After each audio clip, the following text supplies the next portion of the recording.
Hello everyone, আজ আবারও একটু টিপস দিয়ে আপনাদের দুটো তিনটে দেবো। ভিটামিন সি চাহিদা পূরণ করতে পারবেন যারা ফল খেতে চান না বা ফল খেতে যারা ভালোবাসেন না। এরকম মানুষও আছে যে আমার ফল খেতে একদম ভাল লাগে না, তাই তো? এবার তাদেরকে কোনোভাবেই বোঝানো যাবে না যে ফলের গুরুত্ব আছে।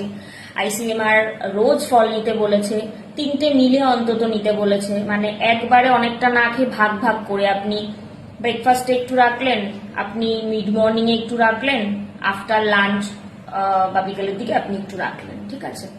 সবার পক্ষে সম্ভব হয় না বা অনেকে আছে খেতে চায় না, তাদের জন্য আমি বলবো ভিটামিন সি এর চাহিদা পূরণ করার একটা খুব ভালো সোর্স হচ্ছে অঙ্কুরিত ছোলা, জার্মিনেটেড যে বেঙ্গল গ্রাম আছে সেটা থেকে ভিটামিন সি এর চাহিদা অনেকটা পূরণ হয়।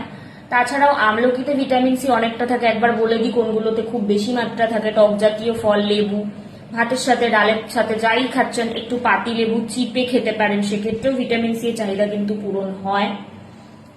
আমলকির পুরো আমলকি খাওয়ার দরকার নেই, অনেকেই খেতে পারে না কারণ আমলকি বেশ টক হয়। আমলকির 1/4 খেলেও কিন্তু অনেক। আর পেয়ারা কিন্তু খুব ভালো সোর্স ভিটামিন সি এর। তাও যারা এইসব খেতে পাচ্ছেন না তারা অঙ্কুরিত ছোলাকে কিন্তু অবশ্যই ডায়েটে রাখতে পারেন। নেক্সট বলবো যে আমাদের নাইট্রোজেনের ঘাটতি কিভাবে পূরণ আমরা করতে পারি। রাত জেগে ল্যাপটপ ঘাটা, ফোন ঘাটা, কাজ করা দীর্ঘদিন ধরে করতে করতে কিন্তু আমাদের নাইট্রোজেনের ঘাটতি হয়। সেই নাইট্রোজেনের ঘাটতি কিভাবে পূরণ করবো আমরা নেক্সট ভিডিওতে বলবো। ততক্ষণ আপনারা ভালো থাকুন, সুস্থ থাকুন।